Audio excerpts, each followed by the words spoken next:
This program is designed to provide general information with regards to the subject matters covered. This information is given with the understanding that neither the hosts, guests, sponsors, or station are engaged in rendering any specific and personal, medical, financial, legal, counseling, professional service, or any advice. You should seek the services of competent professionals before applying or trying any suggested ideas.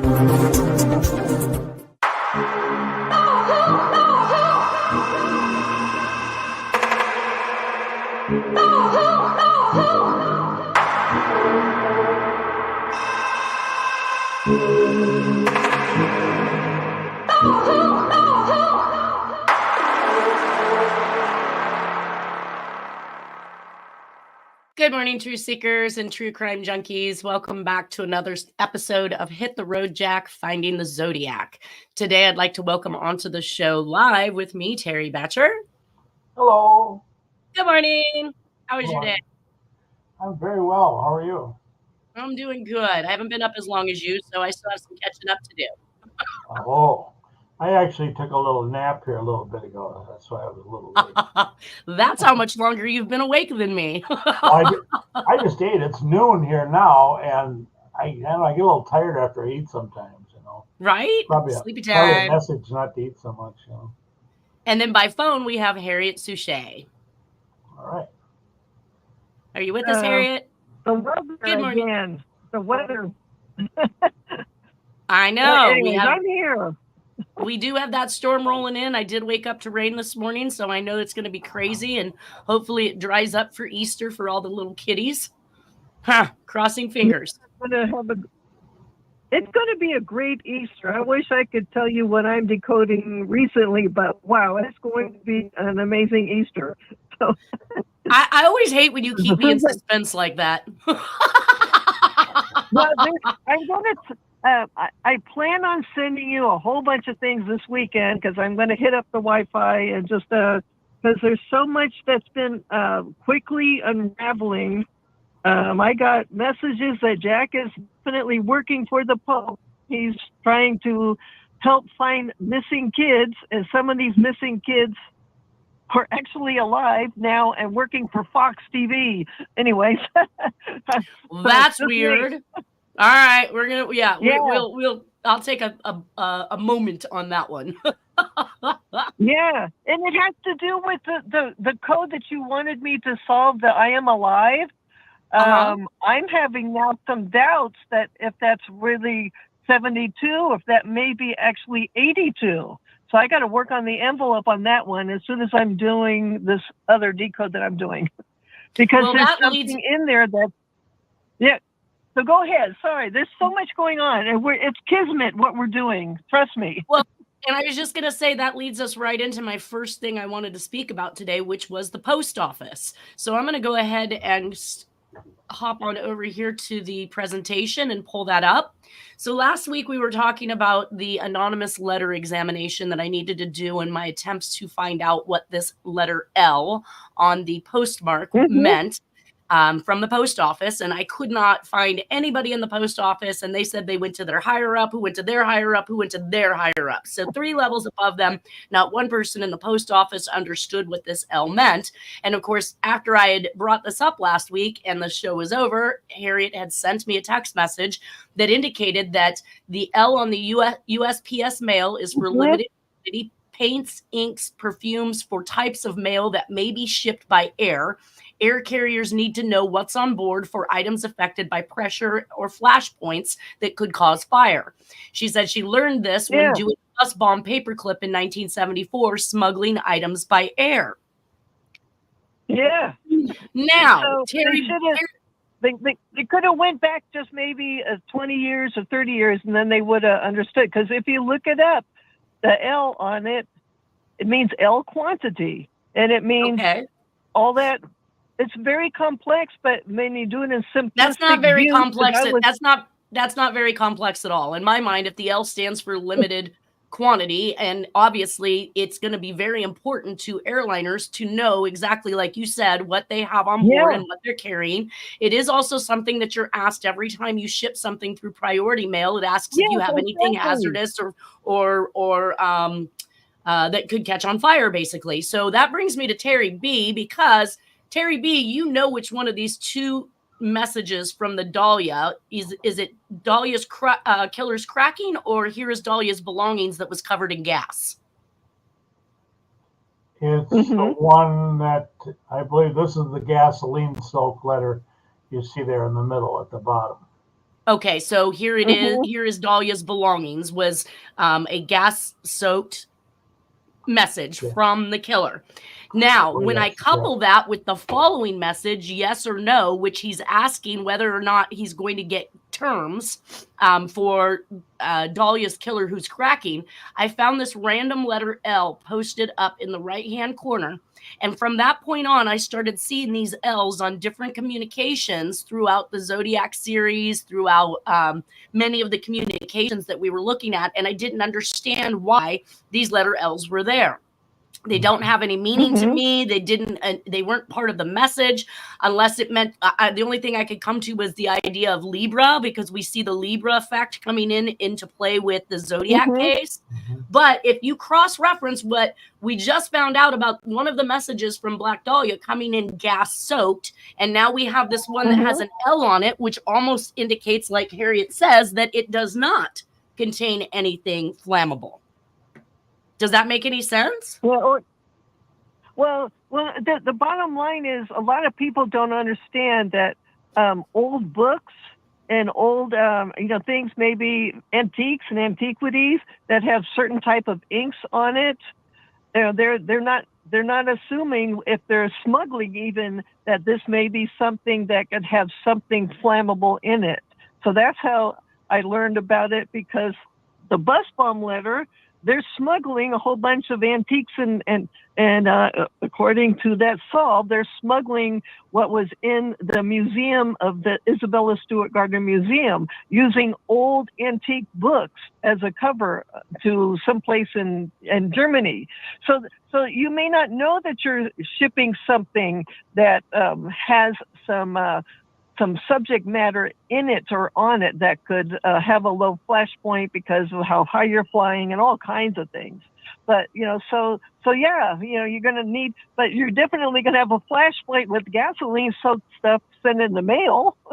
So right. So the fact that we start to see these letter L's popping up could be an indication that it doesn't. We also see the rhyme and rhythm of the airmail that's being addressed in many of the communications, where he literally writes airmail on it.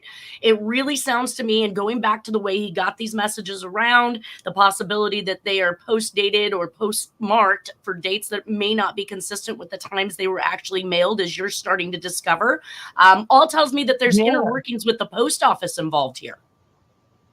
Oh, definitely. Again, we let's got go back. National Post Office involved.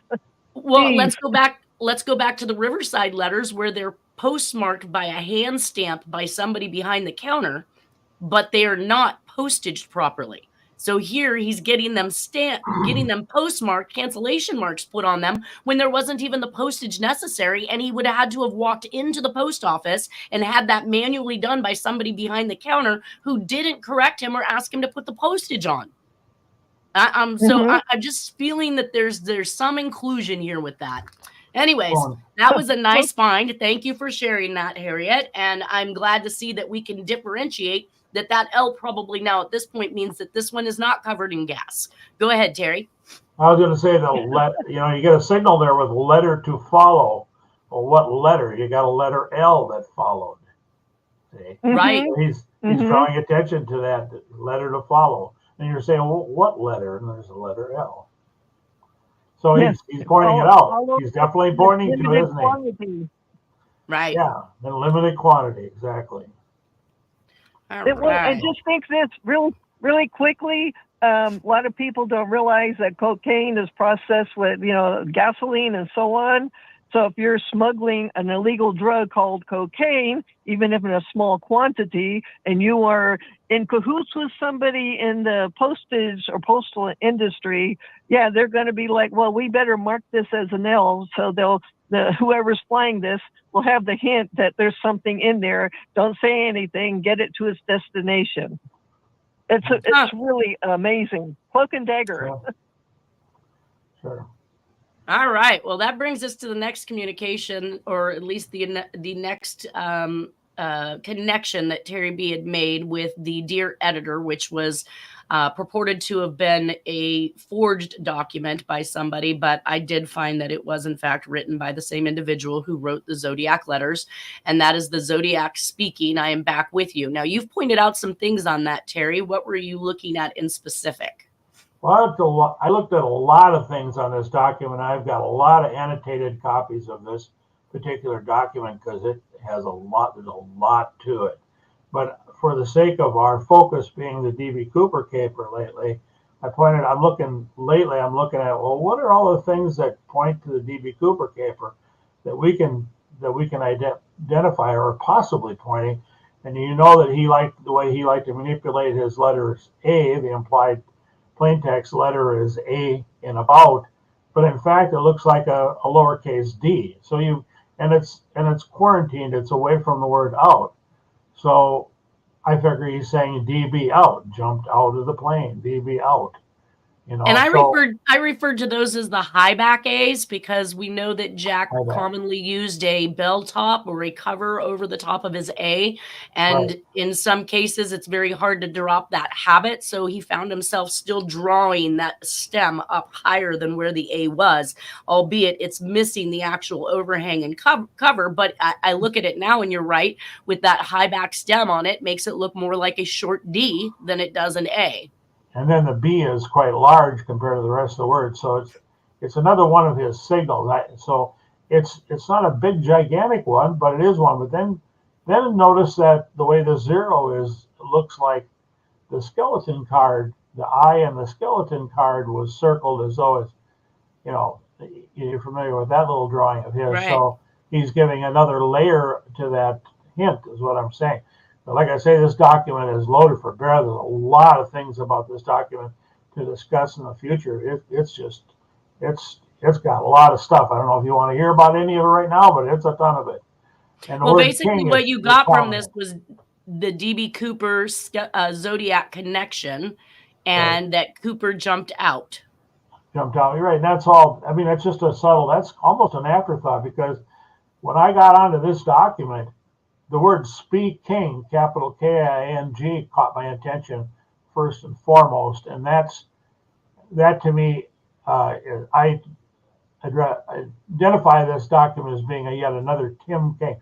I had another little thing I wanted to tell you before. I wanted to get here early and tell you that I'm going to mention a little something real quick.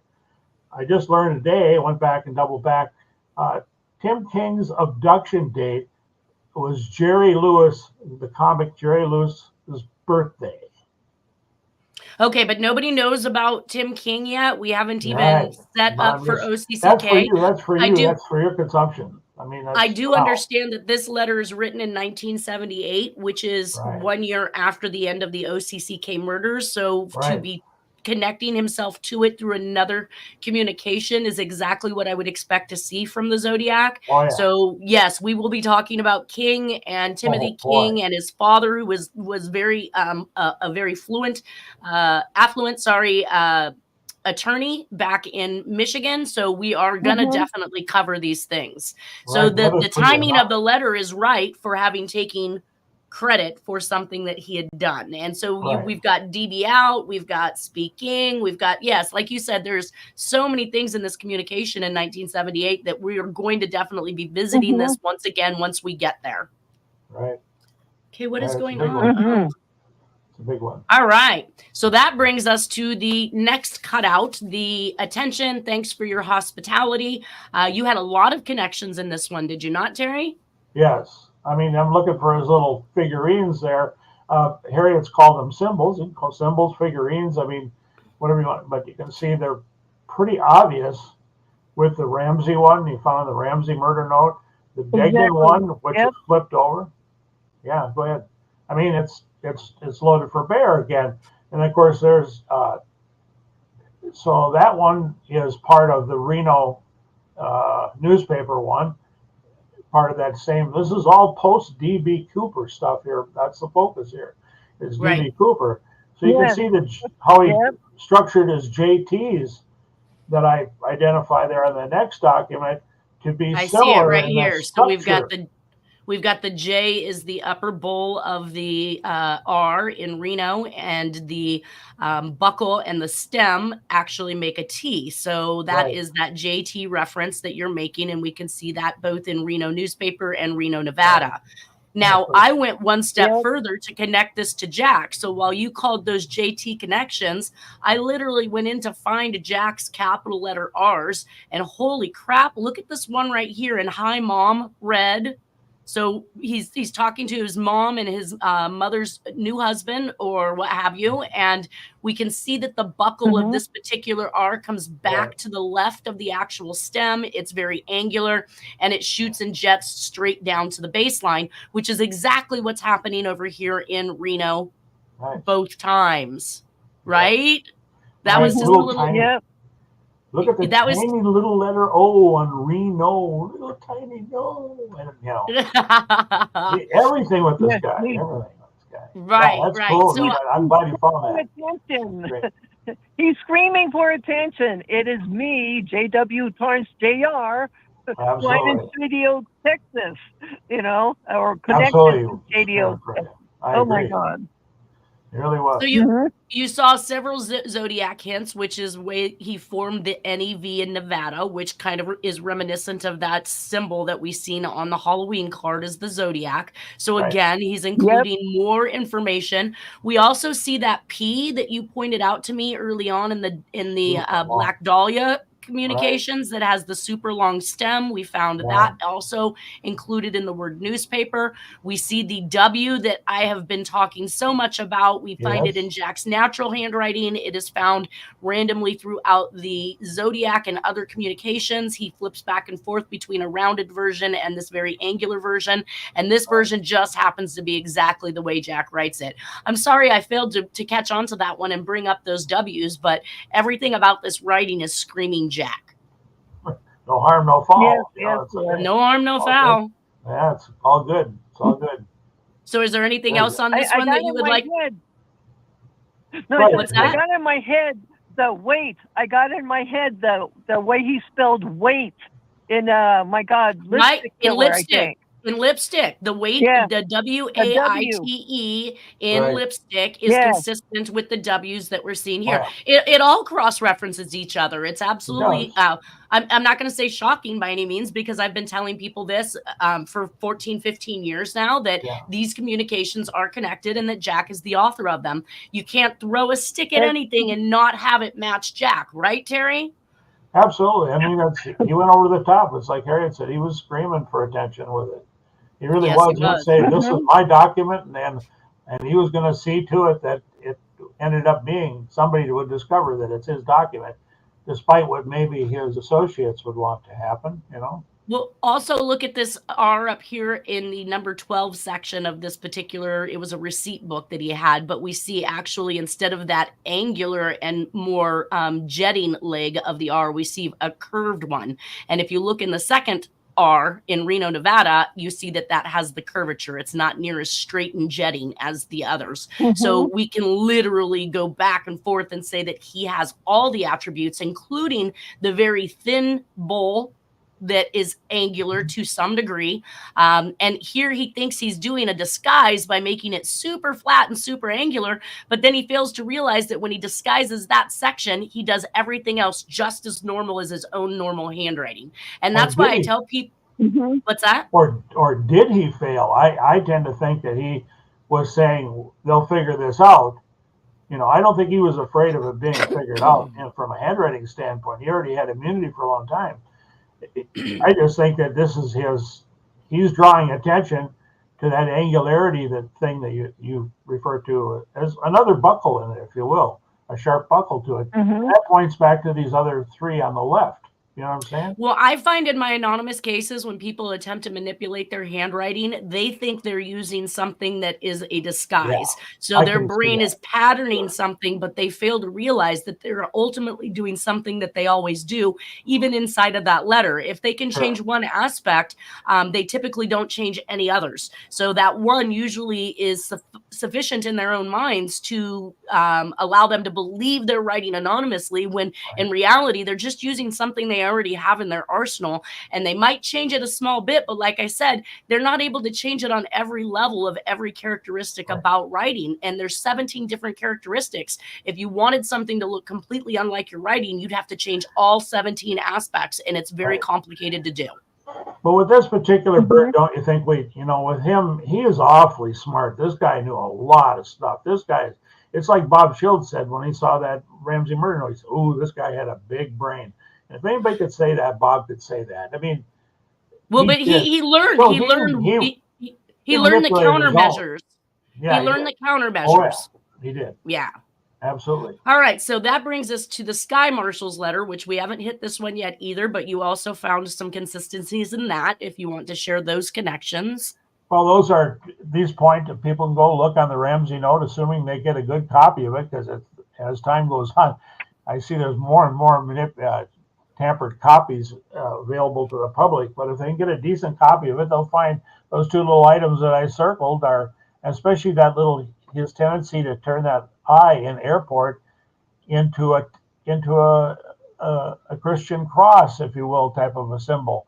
But the thing has all kinds of little details on it that are, tedious little details, and that's one of the things that's his signature. I mean, because he's saying here, this is mine again. I'm marking it up and I'm going to do that in the future, and you'll see me in the future, and he did. Showed up in the future, and he showed up big time. Yeah, so he's there. Yeah. He knew that he was basically untouchable, and then he's also feeling guilty at the same time. So that's what I'm seeing as I go along. So I see that too. You're going to see him in the future. I agree. I agree that to some degree, I think he is feeling guilty, because that one, the 78 letter that we were looking at earlier, I think that's an epitaph for Tim King. I don't think he liked doing that. He might have had a problem with women, but I don't think he liked bumping off a little boy. But anyway, this one is everybody assumes when they look at that ransom note that was scribbled up, but if they look at it carefully, they'd see that it's two jack-o'-lanterns. So we have Jack hints. He puts his Jack thing all over the place. I mean, he put all of the cartoon character things that he sent in the Zodiac era had one noun in common, and that was the noun Jack. And here we have it again on the Ramsey murder note. We've got them Siamese. They're next to each other. And it was something I realized about this the other night that I also pointed out that I sent you, Nanette. I don't know if you saw it, but I thought maybe this also might double as a DB hint as well by that common stem. You know what I'm saying? Right. So I sent you something that I marked up the other night, a couple of nights ago, and I thought I should go back and review some of this stuff. And I realized, hey, he might be also saying, because you got a little hint of an R there on the backside of that little mess. You know what I'm saying? But it's clearly two jack-o'-lanterns when you separate them if they stand out. And so I mean, this guy was something else. This very unusual individual, really. But so it looks like the cartoon image of a midget race car is found on early Tektronix oscilloscope. You want me to embellish that? Yes. Well, what that has to do with is you had pointed out the thing about why his fixation with Portland. Here I am in hometown Portland, etc. And I thought, Portland, why does that ring a bell? And I had already knew it was some kind of a race car that was covered up on the Ramsey murder note. I looked at it as being because I tried to remove the cross marks, and it said that, I don't want this image, so he just marked it up. But if you start removing them, you see that in the backdrop, there's like an old-time midget boat-tailed speedster race car.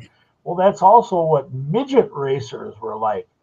And in the Tektronix Incorporated is part of both Beaverton and Portland, Oregon, and that's a big company. And the average person could not afford a Tektronix oscilloscope. your TV repair guy, he couldn't afford something. He could buy something cheaper. And this was high-end stuff. It still is high-end stuff. They're fabulous items those guys make. And they would have had something to do. I think there's a linkage between that and perhaps the particles that turned up on the tie, on the clip-on tie that was left behind in the DB Cooper case. So this stuff kind of all started coming at me when I found out about the clip-on tie. And I went back and I realized that, oh, wait a minute, that's not necessarily a boat-tailed speedster I'm seeing on the Ramsey murder note. I'm seeing a midget racer. And of course, it might also be implying, well, she was a little girl that was racy, the way she was dressed up to be like an older girl, you know what I'm saying? So he might have had a field day with exploiting those connections and linkage. But those are just observations that I love. Exploiting kids? Exploiting kids? Exploiting kids, Exploiting kids, is that the hint? Yeah, exploiting kids. And that'll be a big one, because that eventually, when we get to OCCK, I've found some stuff the other night that I'm anxious to tell you guys about that, but we'll save that for later, and we'll stay focused on DB Cooper for now. Yeah. Okay. Yeah. Well, I agree with that. I'm going to run right now into the December 1st, 1971 Playboy letter, and it's labeled the Playboy letter because the cutouts were found to have been taken from issues of the 1970 June and July 1970 Playboy magazines. And the letter itself says, "Am alive and doing well in hometown PO, the system that beats the system, DB Cooper." Now, this is sent to the editor at the Oregonian. So now he is fixated on Oregon and editors there, because he has already said hometown PO. So he's making it appear or look as though he is somebody who is living in Portland, Oregon, of course. But we know that these letters are being mailed from locations that are not inside of. It was mailed from Portland. This one actually was mailed from Portland to the Oregonian newspaper. In the cutouts, one of these issues shows a girl upside down underwater. We're going to get to that with this strange, almost dead effect. And that kind of really tied it back to Zodiac for me. There's a URL listed here at the bottom. We're going to get into this particular solve that was done by another individual on the internet, and I will talk about my theories or solves at the same time, and we can all add in what we think is being derived from these concealed messages. Right. So it says letter number 3. This letter was sent to Portland Oregonian. However, the paper never published the letter or even discussed the letter in their newspaper. In fact, the Oregonian editors even denied the existence of the letter, as did the FBI. The letter did exist and was a cut and paste letter that was mailed to the newspaper from somewhere in Portland with a cancellation date stamped Wednesday, December 1st, 1971. The whereabouts of this letter are unknown. Just like Tim Miller's, it wasn't even in police hands for 1 year, and his letter went missing. And that one actually ties together all these crimes that we're talking about right now. This was the great big huge I am all these people. So yes, they wanted that one to disappear. The whereabouts of this letter is unknown, although I've seen the envelope to this letter. The letter reads, "Am alive and doing well in hometown PO, the system that beats the system, DB Cooper." My analysis, the letter writer is going back to the original scene of the crime, Portland. Why would they say the original scene of the crime? Portland was never the original scene of the crime. Right. And will now thoroughly confuse his... It was quietly part of the scene of the crime. I got the other information, but yeah. So, but yeah, why? But I'm saying if somebody watches the DB Cooper caper, they're going to see that he skyjacked it midair in Spokane, Washington. So how does Portland become the scene of the crime? Either way, this is, I think, just dissemination that confused people. I just want to put it out there that Portland is not where he stole the plane, where he jumped out. Right? I mean, what? Where is the scene? Well, I think it gets us to ask, well, what about this tectonic? What about these particles around that clip-on tie? That's where I'm coming from on this. Right. Well, he says the writer is going back to the original scene of the crime, Portland, and will now thoroughly confuse his pursuers, the FBI. I recently received mysterious emails from a person named Al. He's helping me analyze the Oregonian letter, and he claims that this letter was cut from the June and July 1970 issues of Playboy magazine. He used a special colorization process to support this assertion. It is one that I examined closely, and he is right. The phrase, "the system that beats the system," was taken from an advertisement in Playboy concerning a particular stereo system manufacturer. Yep. Al won't reveal his true identity to me. Now, see, Al is to this guy what many anonymous contacts are to me, where they would come in, drop a letter on me, and then skedaddle and never hear from them again. And I can't ask them any questions about where they got it, where it came from, couldn't source it. And they were here one second, gone the next. And this is probably what this guy felt was going on with Al. It says, Al won't reveal his true identity to me, but I've often wondered if he is a retired FBI agent. I've also thought the same thing. From the Portland area. And my research shows that Playboy and its publisher, Hugh Hefner, were the target of a huge FBI file. J. Edgar Hoover thought that Hefner and Playboy were subversive to the American lifestyle and needed to be investigated. Maybe D.B. Cooper knew something about this. Gossett was a huge fan of Playboy and subscribed for years. And I think Gossett is this person's probable suspect for the D.B. Cooper stuff. But that leads us right on into the solve that Harriet had on this envelope, which is editor to the Oregonian. Do you want me to read that, Harriet, or do you have that available? I think I have that available, but you go ahead and read it while I'm looking for it, because that's early on. I did come up with something on it. So. All right.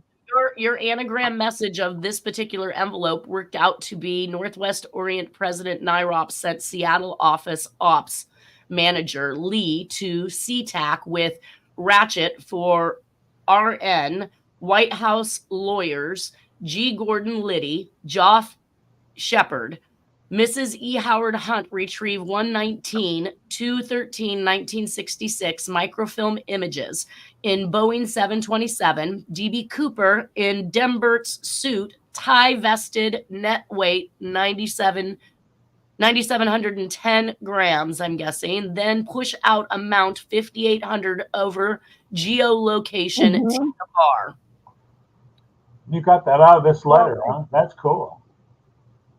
What I know that part is saying about the suit that he's wearing, the solve is allegedly saying that it came from the House Speaker, who was a short guy. He was known as a Little Dixie. So he's supposed to be wearing some of his clothes. It's supposed to be a hint that this paper is huge. And then it's saying. Yeah, and then it's saying that that the ratchet, that's the ransom, was supposed to be going to somehow to Nixon, and it's involving E. Howard Hunt's wife, Dorothy. A lot going on there. So I was surprised that I found so much. And then G. Gordon Liddy, we know he got in trouble for Watergate. So much. So, I got it. Okay.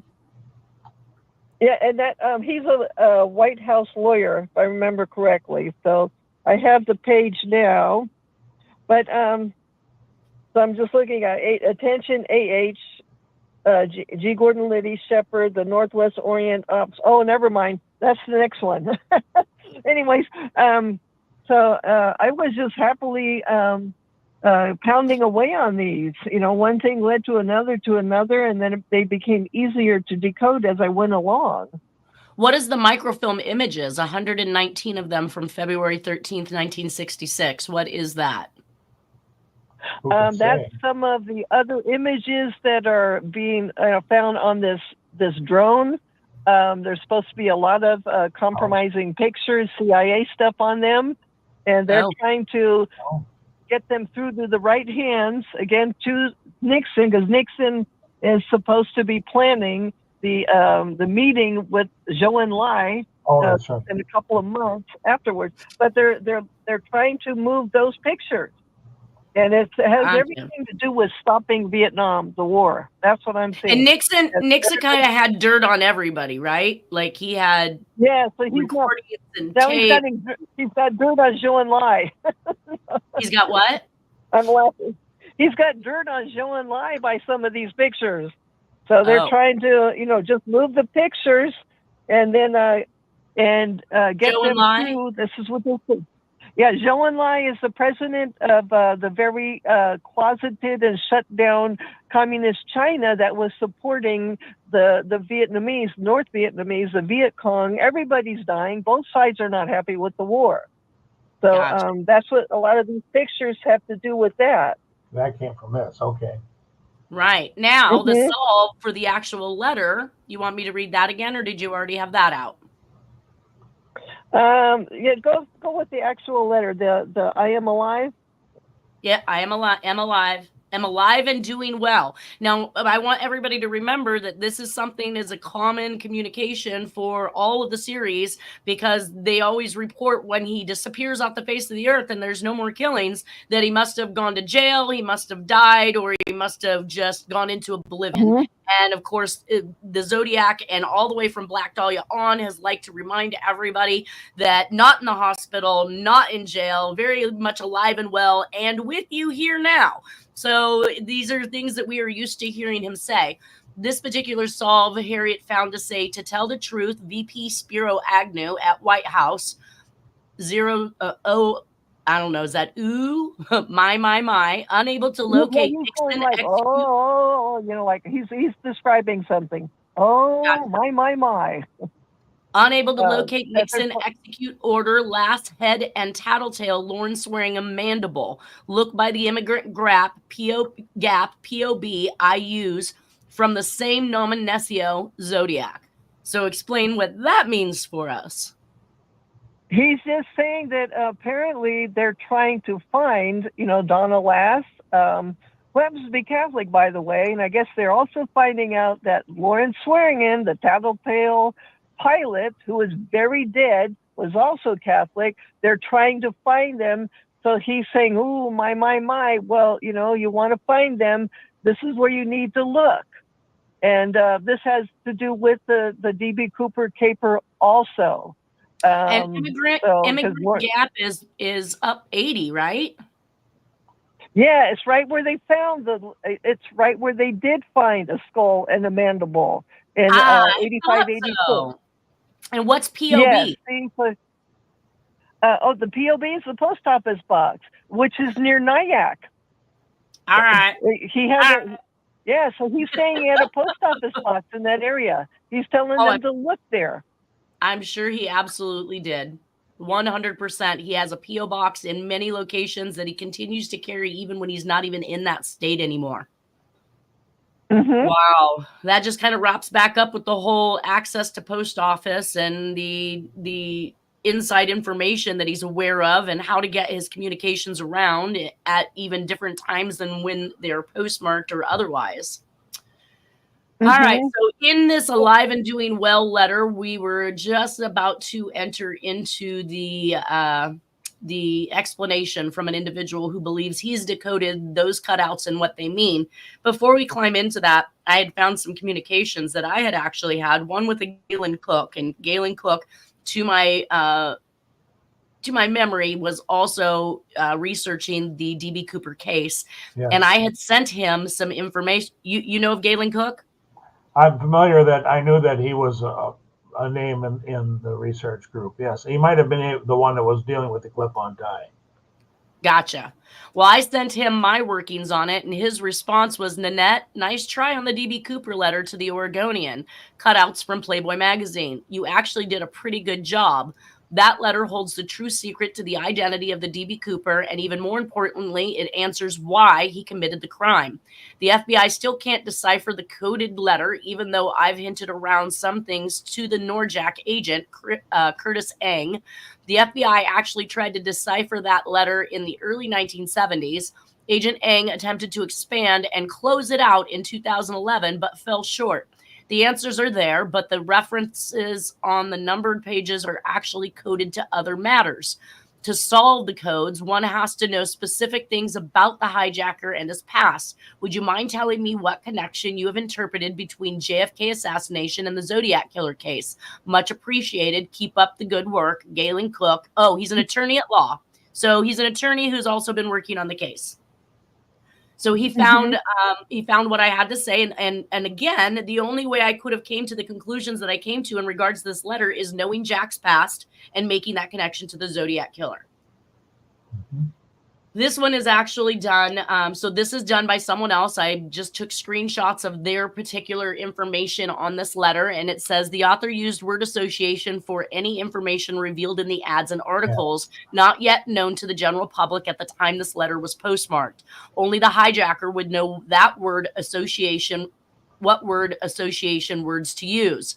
Hijacker drank bourbon soda cocktail. An author references martini cocktail. Hijacker wore a clip tie. Author references clip-on bow tie.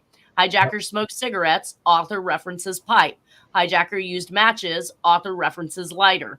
Seems like more than a coincidence. He says, I think the author of this letter closely followed every newspaper article on the hijacking. He knew what was publicized, what wasn't, and what was incorrect. In my opinion, the hijacker known as Dan Cooper, aka DB Cooper, constructed this letter. 100%, I believe so. Well, wait a minute. Hold on a second. Then I have a quick question for you. Now, when you and I started discussing this case, you had pointed out you and I were both pointing out several of those things, like the system beats the system and messages therein. Didn't you already discover these things before this guy did? Or no, because I needed to see the pages in the Playboy articles in order to come to the conclusions that I came to. Oh, okay. Which is right. I didn't know what they were until I actually saw his mock-up of what he believed these cutouts represented and where they were taken from. But I think that what he is saying is absolutely true. The killer is pointing you to those pages, just not everything that he perceives these to mean is exactly what I think they mean, because they coincide in a different way with the Zodiac if you add in these things that I discovered.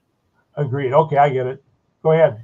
So basically, DB Cooper, the Playboy letter, we can see the two. He has the front covers of both of them down here at the bottom, the purple and the blue. And you can actually look at these letters and see that they are definitely pulled. The shading and the angles of the images on the back side of them fit pretty much perfectly inside of there. So we can concur that, yes, these letters came from these Playboy main pages. The FBI was known for scouring the Playboy issues and knew them inside and out. The CIA would have known this as well, and this would be the perfect inside cryptic message to send the FBI if one wanted to taunt them, in my mind, which we know that as many times as the FBI is referenced in all these communications, all the way back to Lipstick Killer, that he has been taunting the FBI since day one. So the black and white FBI is compromised. That's why. Yeah. Oh, yeah. I'm sure he's shoving it in there. Yeah, and then so there's good guys and bad guys and good girls and bad girls in even the FBI. So he's got the goods on a lot of people, and I'm now seeing. I'm understanding how far above him and his crew was, even above the United States, of what they knew about a lot of people in the Western world. Oh my God. Which yeah, so he's just taunting them because it's a way of trying to let them know, hey, you're dirty. You need to clean yourself up so people don't find out more. Right. So now here we're seeing a black and white version of the letter juxtaposed to the actual color cutout versions that come from the actual magazines themselves. So the author of this particular solve is showing us that these are, in fact, the letters that come from the Playboy magazine. And as we can see here, he's indicated that the P and the A came from the which one is this? This is the June 1970. So here's the A, M alive, and the P in PO for Portland, Oregon. And it says these two cutouts come from June 1970 cover of the Playboy. Appears the author wanted the FBI to find the source of the cutout letters. The FBI was well known for thoroughly scouring each issue of Playboy and New Playboy magazine very well. The second set of cutouts, he found the M in am, the A in alive, and the word and is actually taken from a page called Man and Beast. Now, everybody is familiar with the hunting of man is more fun than the hunting of animals, as coded in a cipher by the Zodiac Killer. So the whole Man and Beast thing is very much Zodiac-esque from the get. Now, that was a movie, by the way. That What's was a that? movie. There was a movie to that effect, a vintage black and white movie to that exact title. We'll bring it up later. Go ahead, so I don't slow you down. We'll talk about it later. So these cutouts are from an article about how a man can learn about human behavior by observing lower forms of animals. The hijacker knew human behavior very well in order to pull off the clever hijacking. He was calm, cool, and collected. That's a Zodiac thing. It is said that the hijacker was an outdoorsman. That's a Jack thing. Also a Zodiac thing, being able to orienteer himself pretty much out of any location, using his watch and even a radio. Like he definitely nailed it when he said that the person was an outdoorsman. So I say this ties into Zodiac's wild game, Black Dahlia, Werewolf Killer, and the Beast within, as we see in the Dear Draft Board letters. Jack was an avid outdoorsman, as the creator implies. Absolutely. The next cutouts come from a page that says how a new product for your feet can improve your whole life. But what this author took from the page was that these cutouts come from an article that shows a faceless mannequin with a toupee or wig. That fits right on in with D.B. Cooper sending a letter and stating that the composite that was given is not indicative of what he truly looks like, and that they've got it wrong. It wasn't clear at the time of the FBI publicized sketches was correct, and there are theories the hijacker wore a toupee. I mean, if I look at that composite, I don't see that representing a toupee. Do you, Terry? Well, you know, Nanette, Bruce A. Smith, the author, has a composite that most of us have never seen, that he shows in his book, that's supposedly more accurate than all of the above, and it looks way different than anything anybody's seen. So yes, I agree. Do you have access to that? It certainly doesn't match that kind of a toupee with all that hair, but right. I mean, the head of the unsub, as they say, that yeah, right. They're showing it. It makes reference to that, but he's saying he's disguised himself. It's a disguise, a part of the disguise. Well, the composites are similar to the Zodiac composites in the fact that they're showing as if the hair is slicked back. If somebody put on a toupee and then proceeded to comb and slick that back, you would totally see the toupee. You have to wear this hair forward and to cover. Back then, they didn't have these great little mesh devices that, glued onto the head super well. You would have to leave that hair out front to cover up that line. Otherwise, it would be totally noticeable. Well, we are down to 1 minute. We're down to 1 minute. I just want to wish everybody a happy Easter. Enjoy your families this coming Sunday. Thank you for being here with me again, Terry and Harriet. Everybody have a wonderful weekend. And is there anything you guys would like to add very quickly? I want to add that Harriet's my hero for reiterating the fact that the aerial view of these things is going to prove to be all important. It's going to bring everything together. Yeah, absolutely. Yeah. Yes. Absolutely. The aerial view is going to be key. Yeah, all right, you guys. Well, you have a great day. Again, thank you for being here. Yes. Happy Easter, and we'll see you all next Friday because we're going to pick up where we left off. All right? Okay, yes. You bet. Take care, guys. Have a good one. You too.